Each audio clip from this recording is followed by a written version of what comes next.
দেশে ফিরবেন কিনা সেই সিদ্ধান্ত শেখ হাসিনার, বললেন সজীব ওয়াজেদ জয়।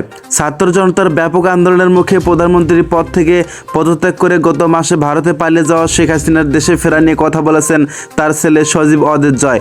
বুধবার যুক্তরাষ্ট্রের ওয়াশিংটন ডিসি থেকে ব্রিটিশ বার্তা সংস্থা রয়টার্সকে দেওয়া এক সাক্ষাৎকারে জয় বলেছেন, দেশে ফেরার বিষয়টা শেখ হাসিনার উপর নির্ভর করবে।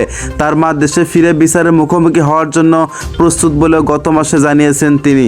এদিকে 18 মাসের মধ্যে নির্বাচন অনুষ্ঠানের সেনাপ্রধান জেনারেল ওয়াকারুজ্জামানের দেওয়া টাইমলাইনের বিষয় নিয়ে সন্তুষ্টি প্রকাশ করেছেন সজীব ওয়াজেদ জয়।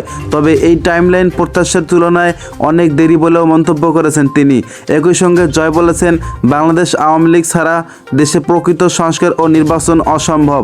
কোটা সংস্কার ঘিরে শুরু হওয়া শিক্ষার্থীদের আন্দোলনের মুখে গত 5ই আগস্ট প্রধানমন্ত্রীর পদ থেকে পদত্যাগ করে ভারতে পালিয়ে যান শেখ হাসিনা। ব্যাপক ছাত্র বিক্ষোভের সময় সেনাপ্রধান শেখ হাসিনার পাশে দাঁড়াতে অস্বীকৃতি জানিয়েছেন। আর এর মধ্যেই সেই সময় শেখ হাসিনার ভাগ্য নির্ধারণ হয় প্রায় ঘণ্টা খানেকের। প্রস্তুতিতে ভারতে পালিয়ে যেতে বাধ্য হন সাবেক এই প্রধানমন্ত্রী। মঙ্গলবার ব্রিটিশ বার্তা সংস্থা রয়টার্সকে দেওয়া এক সাক্ষাৎকারে সেনাপ্রধান ওয়াকারুজ্জামান দেশে থেকে 1.5 বছরের মধ্যে গণতন্ত্র ফিরে আসা উচিত বলে মন্তব্য করেছেন। এরপর মঙ্গলবার রাতের দিকে রয়টার্সকে দেওয়া সাক্ষাৎকারে সজীব ওয়াজেদ জয় বলেছেন, আমাদের কাছে অন্তত এখন একটি প্রত্যাশিত টাইমলাইন আছে শুনে আমি খুশি।